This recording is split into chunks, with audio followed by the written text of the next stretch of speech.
Seaford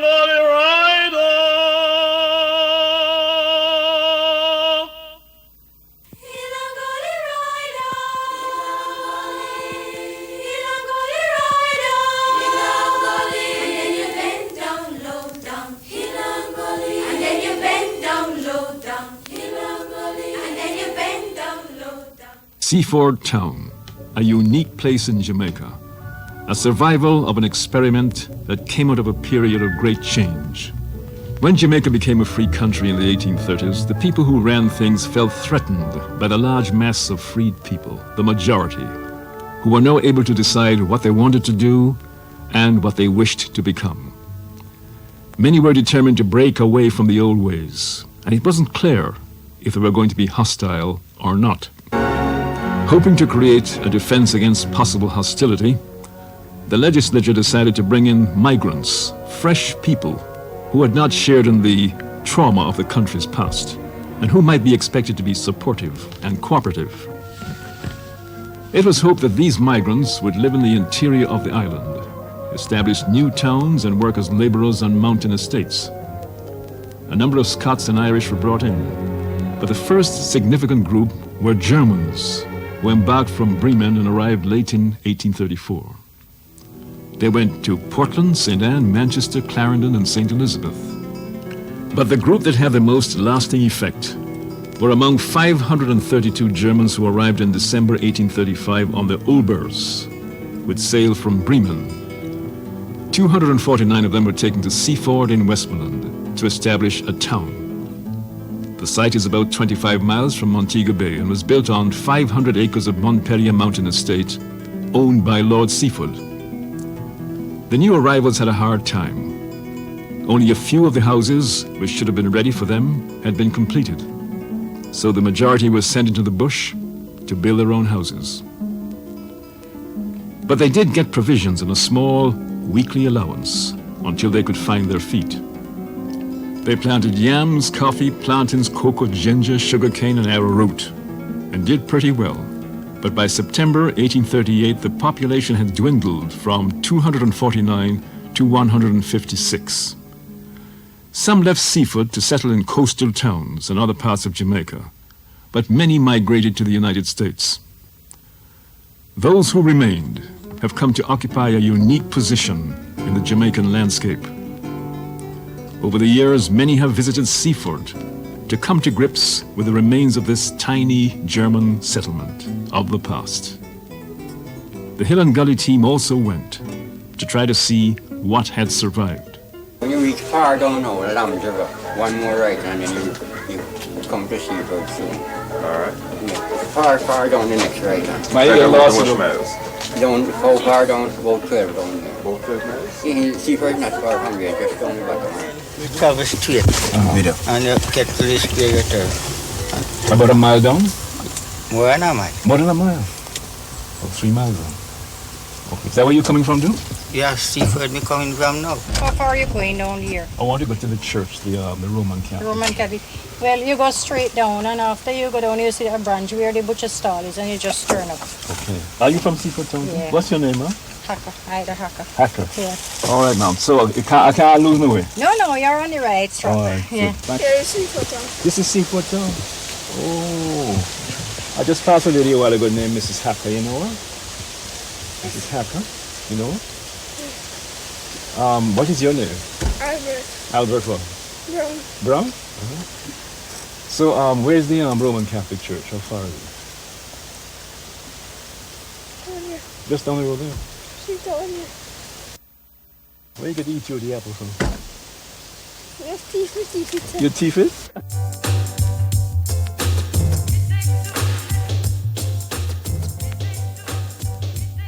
$3 a pound.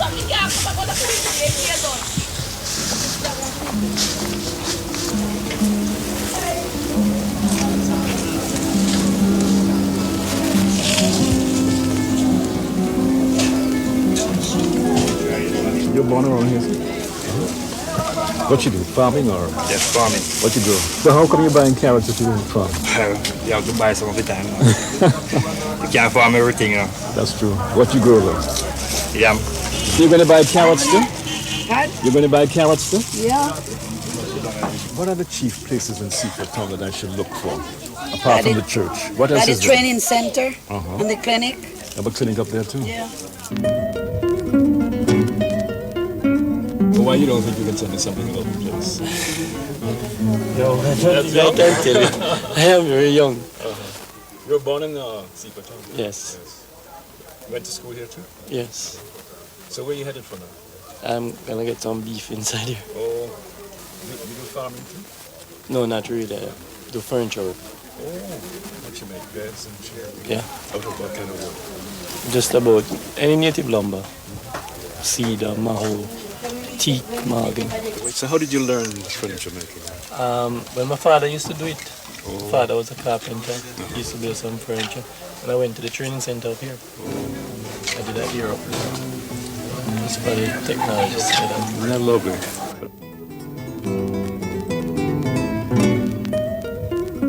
I'm trying to do a little story on Seaford Town. Okay, why don't we go back up to the house? And Oh, you wouldn't mind? Yeah. Fine, okay, we go back.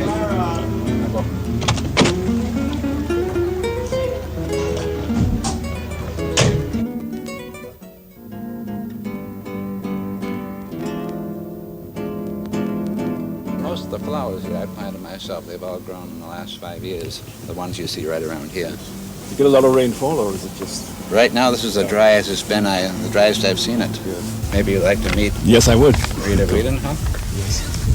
This, Rita is from Montego Bay, and she comes up here 2 or 3 times a week, looking after a school feeding program that we have, Yes. and also for the building program that we have at the training school. Is it Wiederhof? Wiedenhout. Wiedenhof. What made you become interested in... Well, I used to come to Jamaica in the 70s on holidays. And I did two work experience periods with Father Friesen when he was still the parish priest. Yes. And when I relocated, I moved to Jamaica in 1985. And I've been here ever since, But, attached to this yes. place in particular. Yes. I've never been to another island. Is that so? What part of Germany were you originally from? Originally from the southwest part, which is a Black Forest. I'm attached through the Diocese of Montego Bay Yes. to this parish and to Father Victor, and I'm the coordinator and administrator for a Dutch-sponsored school feeding program. All age and basic schools, 11 altogether.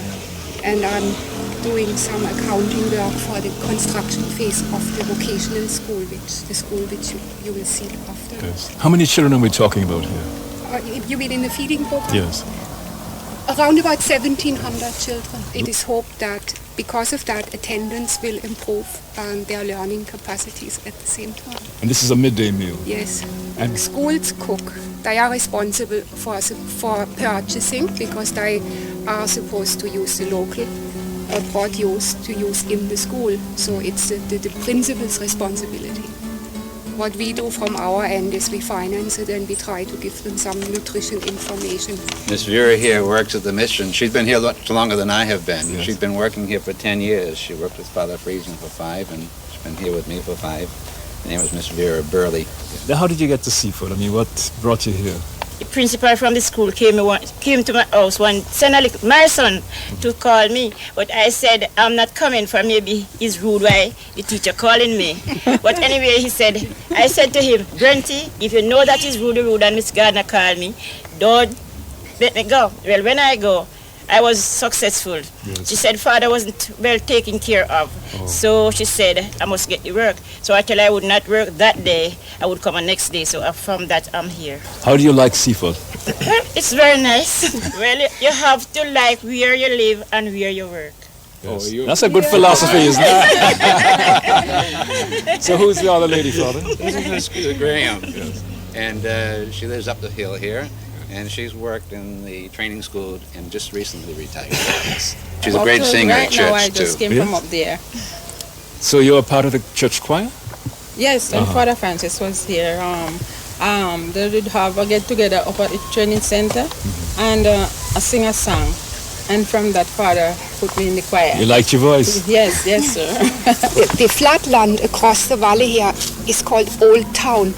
And Father Friesen, who was a historian, used to think that it got the name because the first barracks after the arrival of the first immigrants were erected in that area, temporary housing. And the people still call it Old Town, even though nothing is left. About 2/3 of the original Germans at Seaford were Catholics.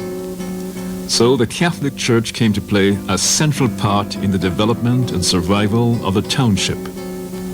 The Sacred Heart Church is a focal point. The original church was built in 1885, and it was blown down by a hurricane around 1910 or 1920, 1910? A hurricane, and rebuilt in 1912 on the same foundation. So it's pretty much the style of the church originally, except for the front part. That was added on 25 years ago. Where did the bell come from?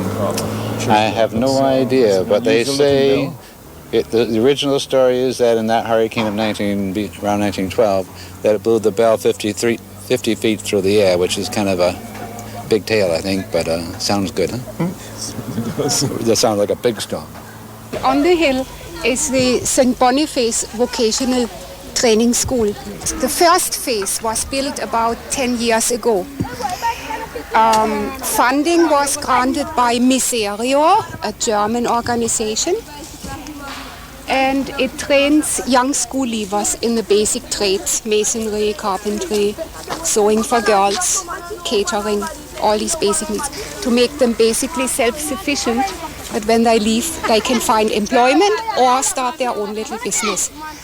About a year ago, phase 2 started, a year and a half ago, phase 2 started with a further grant from Germany for an extension of the existing facilities. That was about 1 million DM, which is now put into use by extending the school buildings, and also not only buildings, but the period of learning will be 2 years instead of 1 year from now on. Germany supplied the buildings. The church, the Diocese of Montego Bay, supplied the land, and it is a cooperation between Germany and Jamaica in the sense that Jamaica provides training, teachers and maintenance, and Germany provides the building and the machinery and tools. How many students have you got at the vocational training center? 140. 140. All boys? No, it's a co-ed. We have about 60 girls. When the students graduate, do you have any problems placing them at all? How do you go about helping them to find Well, most of them find employment in the Montego Bay and Sublamar areas. It's dependent on the skill. In the tourism areas and in garment making, we don't seem to have a problem right now. You seem to have a problem? We don't. What about masons and carpenters and things like that? Masons, little difficulty because the construction industry in Western Jamaica is not too buoyant right now. So the skills that are in most demand in this area is in tourism and garment making to some extent. It must be quite difficult for those of your students who have to walk all the way sometimes from Montego Bay. How do they manage to Well, cope? we have those from Montego Bay actually come by bus. Yes. But there are others that come from areas such as Pisgah and Springfield that has to walk. Now these children we're seeing here now, are they all-age school children? Yes, these are all from the Seaford Town All-Age School. The All-Age School also serves as a community center for lack of another building when they have functions or dances, fundraising, Christmas party. This is where the community meets to celebrate.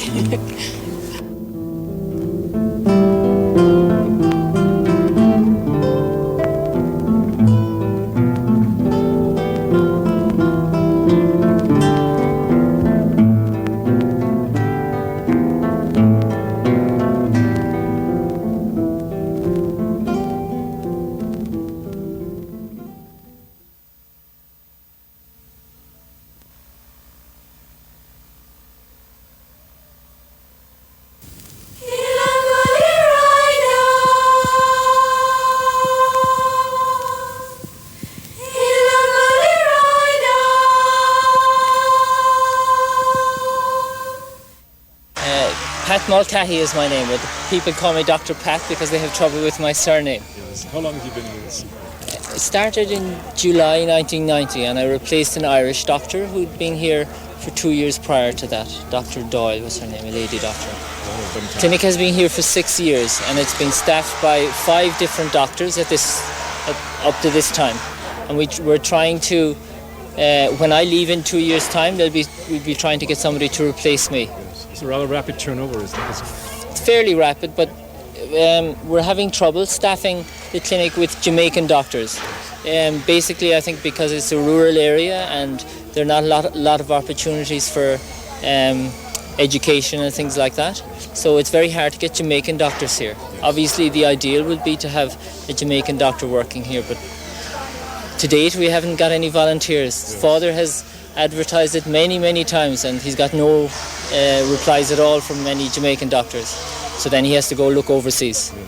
Well, initially, I was wishing to do some voluntary work in a developing country, and I applied to a central agency in Ireland and in England. And the Columban Fathers, of who the priest here belongs to, his organisation were looking for a doctor for here. So I applied to an agency in Ireland, and they asked the agency if they knew of anybody who was interested in working in a developing country, and they contacted us and we interviewed. And the clinic serves an area of probably about a radius of 10 miles, which extends as far as Springfield and Cambridge and over to Betheltown. What do you find you have to deal with mostly? Well, in the chronic illnesses, it's mostly high blood pressure, arthritis, sexually transmitted disease, which is potentially a huge problem in Jamaica because of AIDS.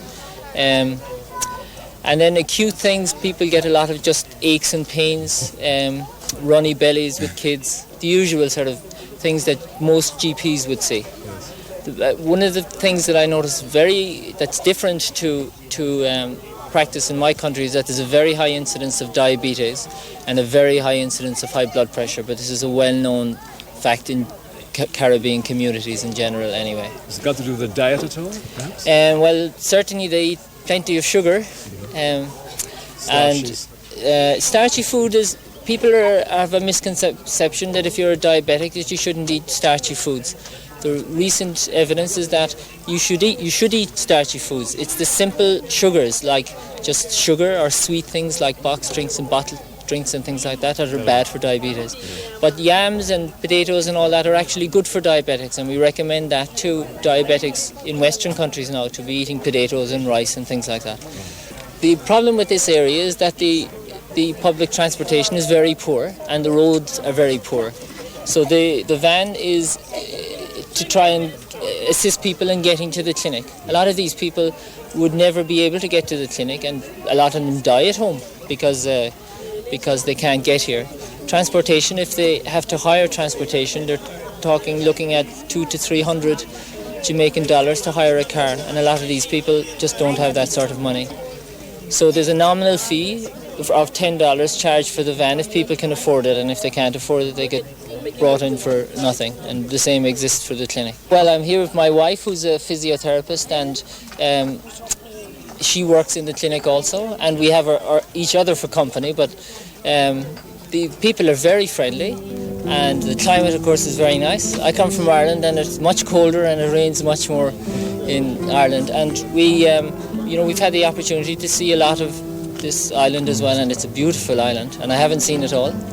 So we've been enjoying our stay very much. There's a group called Private Volunteer Organisation who normally would service handicapped children in the area, and so I've been working with them in order to carry out some of the programs that they were doing with the children, so that they can actually have specific treatment rather than have the mother do it all.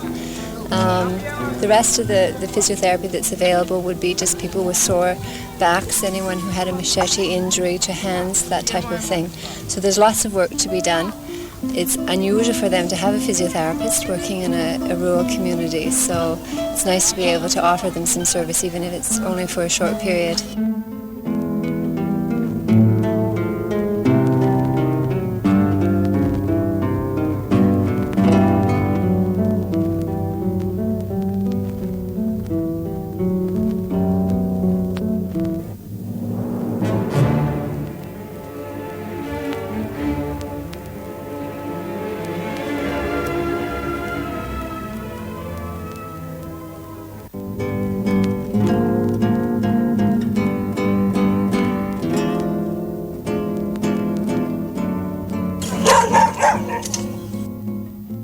old great-grandparents them, and one of my old great-grandmothers, but I don't know the husband them.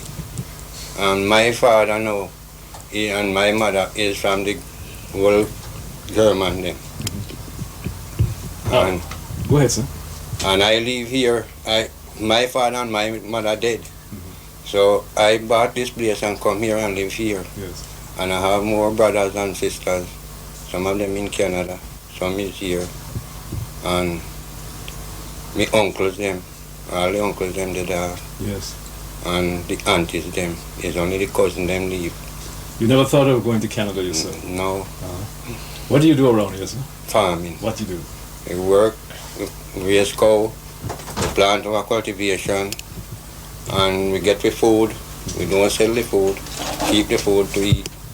And sometimes someone come around, we give them a little food, help them out. But the disease now take the tobacco, and we spray them 3 times now, but it's still to destroy them. But up to now, we don't have any ripe one to cut out of it yet. Until you plant tobacco here, tobacco then strong, just strong and proof from. Well, the coffee bag now, you take the coffee, you put it in the mill. This is the coffee mill, sir. You take the parched coffee, and we throw it in the mill like this. And after we throw it in there now, we start to grind it like this until the full mill of coffee is done. And when it finish now, we take out this ground one, throw it in the bag, boil the water, throw it on it, and strain it out. And after you strain it out now, whether you use sugar, milk, and put salt in it and drink it. You grow the coffee yourselves? Sometimes I will grow the coffee, but no coffee won't grow around here because they have a thing they call black rotten, kill the coffee. Well, this is the coffee pot now. We make up the fire, and we put it on the fire, and we fill it with water. And when it starts to boil up, we throw it into the bag, grind the coffee and put it into the bag, and strain it through the bag, and go into the pan. When we have the coffee to pulp, you see that mat out there? Yes. The ripe berry, we pulp it in it, we put it in the sun, we dry it, we trash it, and after we trash it, fan it out. After we fan it out, we have the beer grains left, and we part it in a frying pan on the fire here. And when it comes to a color brown, we take it off. Then we say it prepare. These are tiny peas. We call them string peas. We plant them, give them stick when they start to run, and we pick the young one them and cook them. Tastes like what? It tastes nicer. Like gungu or? Better than gungu. Tastes better than gungu. You built this house yourself? Yes, sir. I built it myself. Without any help, or you got help? Me help. My brother helped me and my uncle. I built it myself. You're a carpenter? This whole part here is I built this. But that part now is my brother and my uncle helped me on that side. So you're a carpenter? Yes, sir. I built plenty of houses down to my uncle's house down there. We built it. Lots of houses we work on and build. Help my brother build for him. Help me other brother one live at Lomas build for him. Charlie Montreal build a lot. Lambs River, all for Mars Run, we build a house up there for Mars Run. Oh, yeah? Poor house, me and my brother. Near to the Sacred Heart Church stands this small museum, like a shrine, preserving the memory of that tiny exodus from the port of Bremen in 1835. The people from Germany who came to Seaford Town were brought here as indentured laborers. They came in several small groups, and up on top you see recording of their name, family status, how many children came. The names changed over the years to suit the English pronunciation, but many of the original families still reside here with their anglicized names. Each immigrant was given 3 acres, even a baby. So if you had 5 members in your family, you had, after your indenture time was finished, you had 15 acres of land for which you had a title then. That tiny exodus from the port of Bremen in 1835, of men, women, and children bound for Jamaica and a new life, not knowing where that adventure would take them or what would be the fate of their descendants.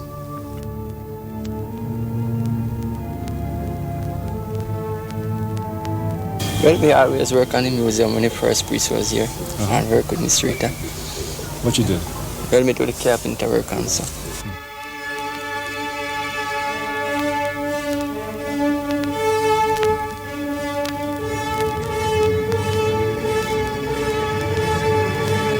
These are the survivors of the Seaford Town settlement, to which 249 Germans, eager to start a new life, came in 1835-1836. Many drifted away, many migrated to other lands. But the great-grandparents of these people remained for the most part, and their grandparents, and their parents. They came to terms with the land and the countryside, with the new crops, and the Jamaican society, with the accents of Jamaican speech. And they have added their quota to the Jamaican experience and to the complex Jamaican culture.